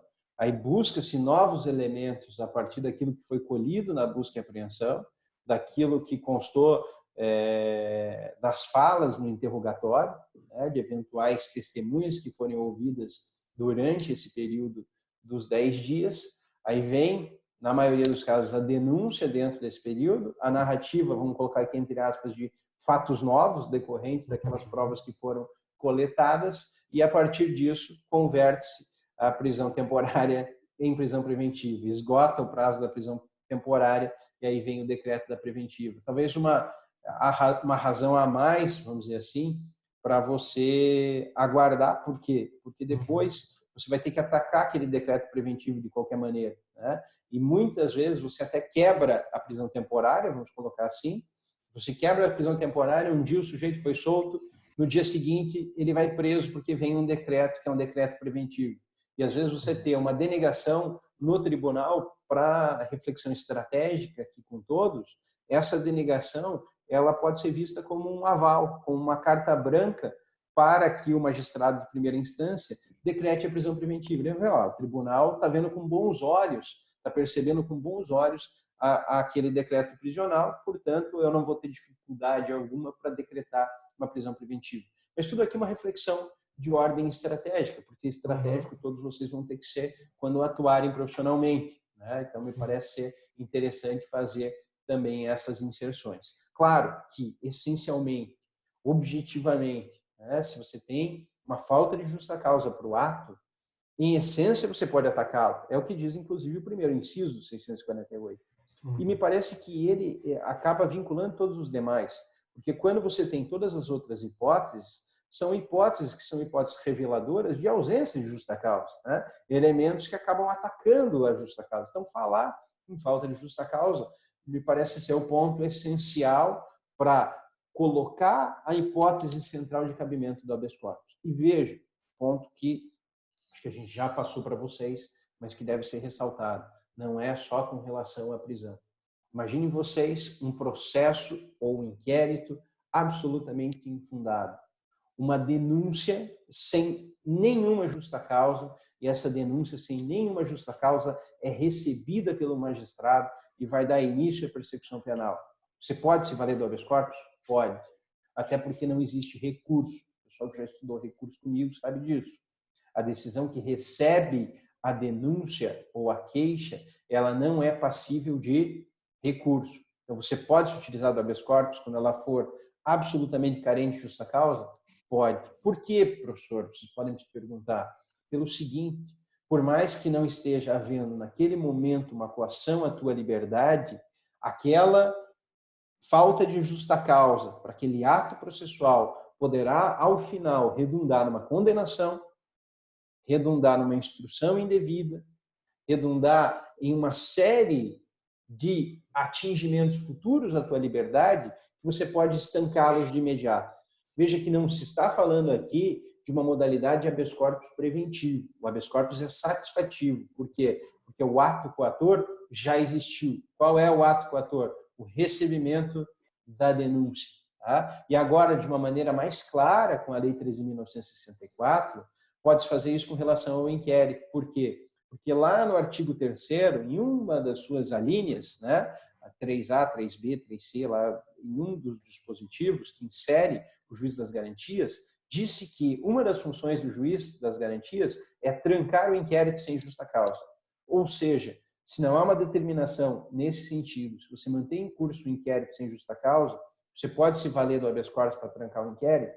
Pode também. Veja, tudo em tese, tá? Tudo em tese porque sempre você vai ter que fazer aquela leitura que é a leitura estratégica. Trancar inquérito é quase ganhar na Mega Sena, pelo menos aqui no Tribunal de Justiça do Estado do Paraná. Você tranca o inquérito, é como se você tivesse ganhado na Mega Sena. Então, quer dizer, tem que ser algo efetivo. Quando eu era recém-formado, e aqui a gente sempre faz aquelas confissões, né, que são confissões importantes, eu queria fazer tudo, vamos dizer assim. Eu entrava numa causa, pegava o inquérito, a primeira coisa que eu fazia era um habeas corpus para trancar o inquérito.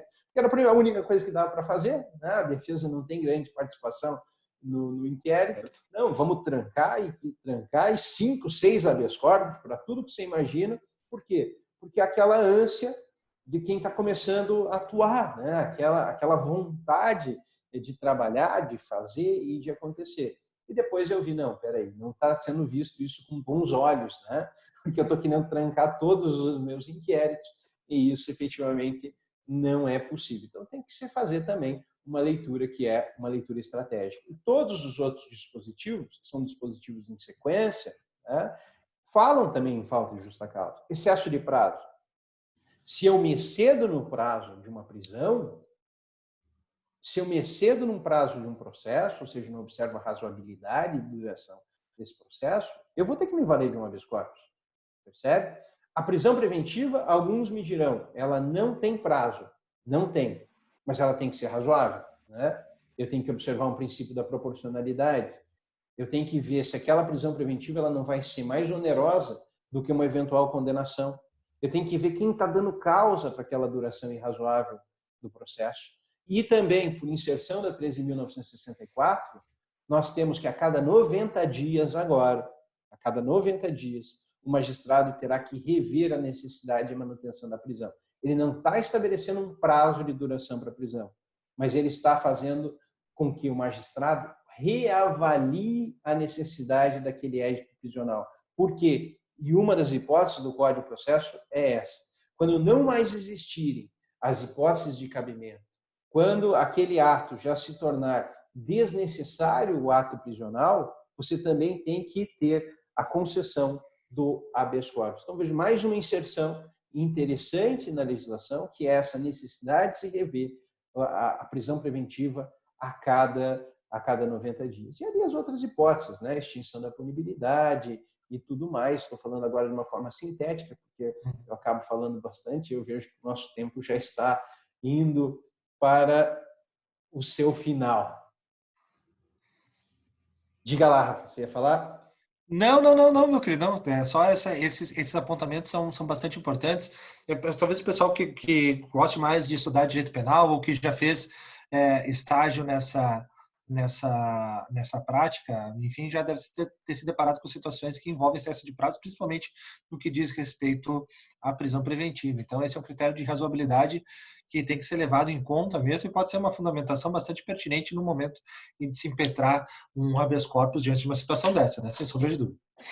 Não, perfeito. O Thiago até fez um comentário exatamente isso. É a teoria dos jogos, né? Quando você vai fazer uma análise de cunho pragmático, quando você está atuando no âmbito do processo, você tem que fazer o raciocínio vendo qual vai ser o teu resultado. Então, ver se vale a pena ou se você vai se utilizar de outra medida. Existem caminhos. Às vezes você consegue a soltura depois de uma audiência de instrução, quando você explica para o magistrado, sem a necessidade do habeas corpus, que passa a não remanescer mais aqueles elementos que são elementos de necessidade de se manter a prisão. Então, realmente é isso, né? Você tem que olhar para o caso concreto e verificar a necessidade de utilizar, num dado momento ou em outro, do habeas corpus como instrumento constitucional de garantia da liberdade. Nós falamos muito do colateral ataque, né, de você atacar o processo, você pode atacar tudo que possa repercutir contra a liberdade.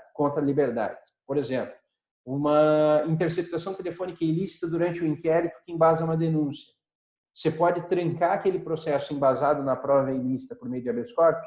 Pode, porque essa prova ilícita poderá repercutir na liberdade do indivíduo, mas sempre na liberdade, seja o que for, ok?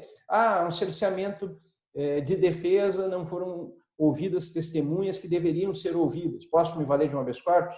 Pode, porque o cerceamento de defesa poderá atingir a tua liberdade. Agora, quando for o patrimônio, né, quando for um aspecto de atuação profissional, quando o único exclusivo réu for uma pessoa jurídica, quando você estiver falando de sequestro, arresto, especificação da hipoteca legal, medida de busca e apreensão, restituição de coisas apreendidas, penalidade não privativa de liberdade aplicada ao sujeito, multa, ok? Ou penalidade aplicada exclusivamente à pessoa jurídica, você não vai se valer do habeas corpus. Poxa, professor, mas aí não tem nada que fazer? Tem, né? Mandado de segurança.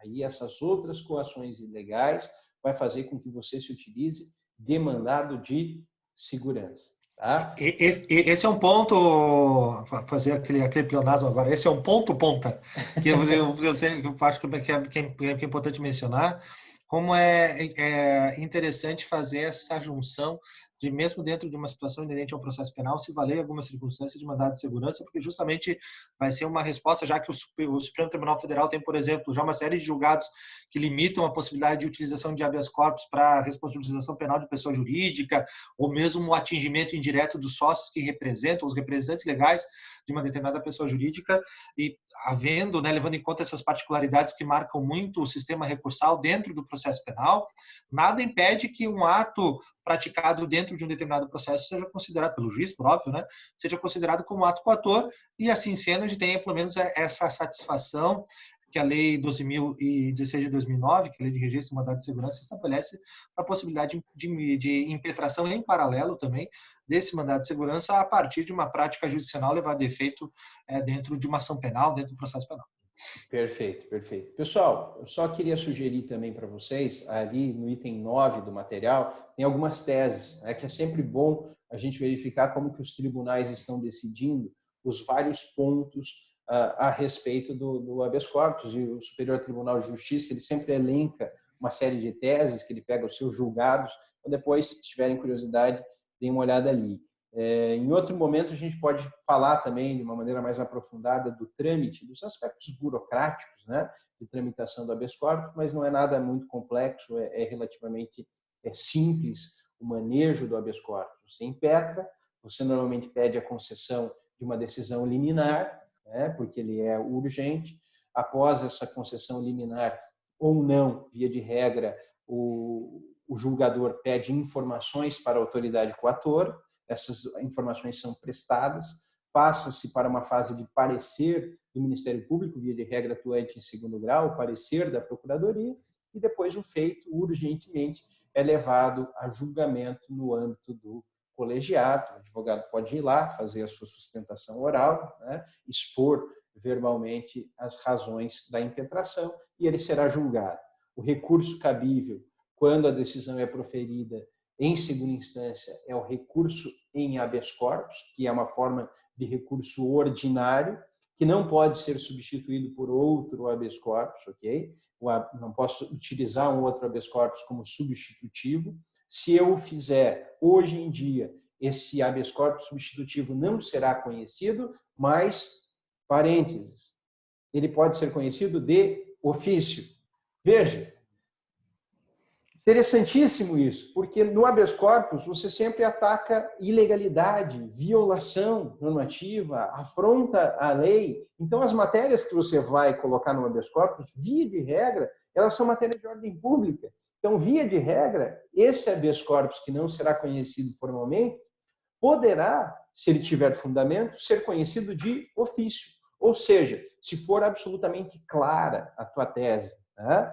Se realmente tiver ali o constrangimento ilegal de uma maneira evidente, mesmo que não seja cabível o habeas corpus contra o habeas corpus, vá de habeas corpus, porque ele será conhecido de ofício. Ah, professor, mas eu não vou perder o recurso ordinário? Vai com os dois, né? Seja absolutamente chato. E por que vai com os dois?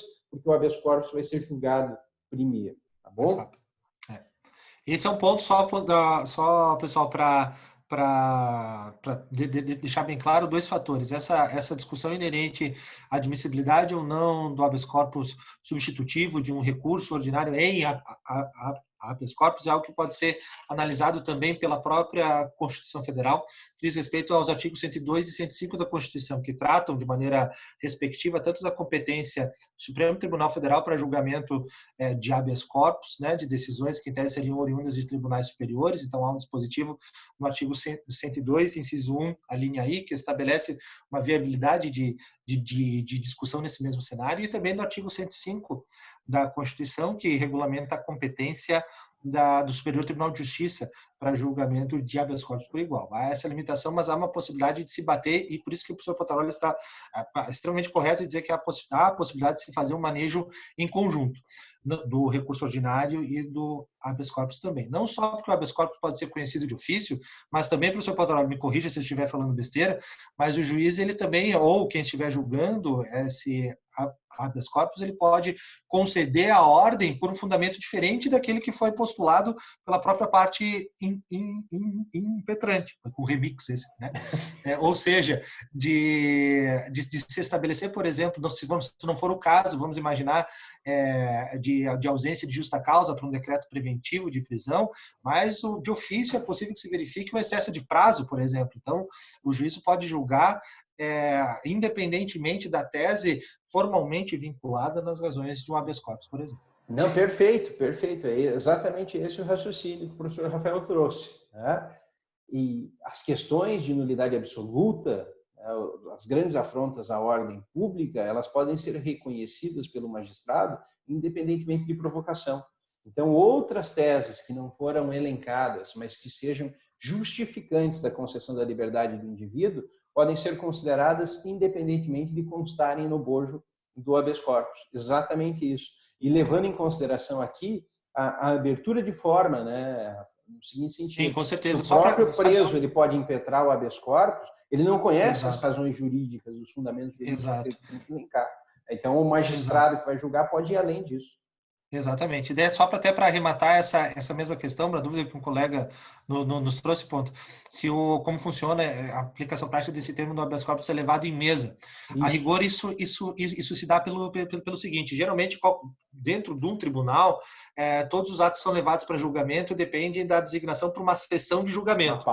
Então vai ser designada uma data, uma pauta de julgamento. Então, o advogado do Rafa Pontaroli impetrou um habeas corpus, enfim, e isso vai ser pautado para julgamento de mérito, vai ser designada uma data. Há questões mais urgentes, ou porque foram retiradas de pauta, enfim, que o desembargador, relator, leva em mesa. O que é ser levado em mesa? Independentemente de ser pautado, ter sido designado uma data prévia, por assim dizer. Ele leva em mesa, porque é uma questão extremamente importante. Então, tem esse trâmite interno, mas esse levar em mesa, Balzer, significa dizer, então, que, independentemente de ser pautado uma data para a sessão de julgamento, esse habeas corpus será julgado naquela sessão, como se o desembargador quiser. Olha, estou trazendo em mesa o habeas corpus número tal, cujo paciente é o fulano de tal. Porque daí os desembargadores vão decidir naquela sessão, independentemente de designação anterior, a situação de concessão ou não da ordem de habeas corpus postulada naquele caso. Exatamente, isso é muito importante, né? Porque é o seguinte, você como advogado tem que ficar atento, porque senão será intimado do julgamento daquele habeas corpus. Ele será levado em mesa e ele não vai ser pautado anteriormente, já que ele tem que ser levado de forma urgente e ele é feito dessa maneira, ninguém vai te intimar. Então você tem que ficar atento e muitas vezes ir até a sessão de julgamento, questionar se ele será julgado naquela sessão de julgamento, para que você possa fazer a tua sustentação oral. Exatamente. Por isso a importância da observação de que ele será levado em mesa. Levado em mesa é não ser pautado, ele é levado diretamente na sessão, tá bom? Eu acho que está acabando o nosso tempo, né? Não sei se... Eu acho que sim. Não sei que horas acaba isso. Mais ou menos isso. Então, eu só vou fazer uma inserção a mais aqui, no seguinte sentido. Acabamos não falando do habeas corpus contra ato de particular, né? Mas isso, também é cabível o habeas corpus contra ato de particular, seja no sentido que for. Só que com uma ponderação que me parece ser necessária. A coação ilegal, né, ela, com relação a esse ato particular, não pode ser um crime evidente, ok? Porque existem crimes que são crimes de constrangimento à liberdade. O constrangimento ilegal, o sequestro, né, são crimes através dos quais você constrange, você priva uma pessoa da sua liberdade. Quando você tem crime, você não precisa de habeas corpus, né? Você não vai sequestrado lá, vai minutar com um habeas corpus e mandar, estou sequestrado e preciso ser solto porque a garantia da minha... Não, você vai chamar a polícia, né? Você vai buscar um instrumento que refreia aquela prática criminosa. Aqui, o habeas corpus, você vai se utilizar contra o ato de particular quando houver uma dúvida sobre se aquela coação é ilegal e, portanto, criminosa ou não. E dentro dessa perspectiva de uma dúvida existente sobre estar acontecendo uma coação ilegal ou não, você se utiliza de uma ação, que é uma ação constitucional, para buscar reverter aquela coação ilegal. Ou seja, a internação numa clínica de recuperação. O sujeito está lá e não consegue alta, não consegue sair de lá de dentro, e ele diz que já está bem, que não tem por que estar, e está sendo mantido lá por questões que sejam questões financeiras. Ele pode se utilizar de um habeas corpus? Sim, ele pode se utilizar de um habeas corpus. Então, aqui, simplesmente para exemplificar o cabimento também com relação a atos que são atos de particular. Ou mesmo numa situação, no caso de internação compulsória também, né? Exatamente. Onde não estejam presentes os requisitos essenciais para a internação do sujeito, por exemplo, que seja dependente químico, ainda, e se defendeu muito há pouco, o professor Potaroli escreveu e muito bem sobre isso na sua dissertação de mestrado, e se discutiu muito a possibilidade, a viabilidade de se estabelecer hipóteses de internação compulsória de determinadas pessoas em uma situação de vulnerabilidade, ou situação de rua, enfim. No caso de uma internação compulsória, onde não há, então, a escolha do sujeito ou ainda a participação efetiva de sua família, é possível cogitar, então, a impetração de habeas corpus contra esse ato particular que culminou na internação compulsória desse paciente. Maravilha. Pessoal, acho que é isso. Na verdade, eu levo para dar um módulo de habeas corpus 8 horas, né? Então, seria um tempo muito mais abrangente para a gente conseguir vencer todos os pontos. Acho que a gente tentou aqui dar algumas pinceladas gerais, trazer um material de apoio para que vocês busquem complementarmente estudar essa ação constitucional tão essencial, né? Que vai estar presente na vida de todos vocês enquanto advogados, promotores, juízes, e fico à disposição, mais uma vez agradecendo o convite do professor Rafael para que a gente fizesse essa aula dupla. Espero que tenha sido produtiva para vocês, tenho certeza que para mim foi, aprendi muito com o professor Rafael hoje, né? E agradeço, portanto, a presença massiva de todos e a contribuição do professor Rafael para o meu aprimoramento de conhecimento nesse momento. Beleza, professor? Imagina. Gente, faço minhas essas palavras do professor Pontaroli. Foi uma alegria muito grande participar desse momento com vocês. Espero de coração que tenha sido uma aula produtiva para todas e todos vocês. E é sempre uma oportunidade de conseguir parar e ouvir o nosso querido professor Pontaroli lecionar, uma pessoa muito querida, um sujeito dotado de conhecimento também incrível. Então, Ponta, eu agradeço demais você ter aceito o convite aí no afogadilho, na correria. Sei que isso soma também uma correria para ti, mas imagina, em nome do pessoal do décimo período da manhã da nossa Uniopet, eu agradeço demais a tua participação, por ter aceito esse convite e ter ensinado tanto para a gente. Que isso. Eu que agradeço. Obrigado a todos. Desejo a todos um bom dia e se tiverem mais alguma dúvida depois, mandem para a gente, né? Acho que a gente vai respondendo com calma também. Beleza? Acho que é isso aí, né, Rafa? Valeu, cara. É isso aí, fechou. Precisando, cá estamos, gente. Um abraço, fiquem bem. Tchau, Maravilha, tchau. Valeu, Ponta. Valeu. Até. Tchau, tchau. Tchau.